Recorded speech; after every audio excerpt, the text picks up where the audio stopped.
What's up, YouTube? We have a Subaru Tribeca that this person sublet us this job. Somebody else worked on it and they didn't get this portion of the exhaust system right. So we're going to correct that issue there, which was installer error. The gasket's not even installed right.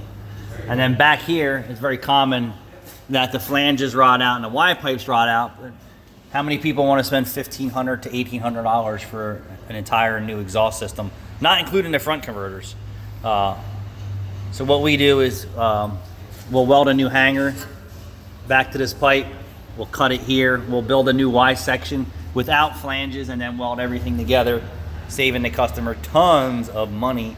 And again, this is only if by me evaluating the exhaust system that it is possible to do this, because sometimes the mufflers have holes in it, everything's trash. But in this case, we can custom fabricate and repair this and get a few more years of service out of this exhaust system.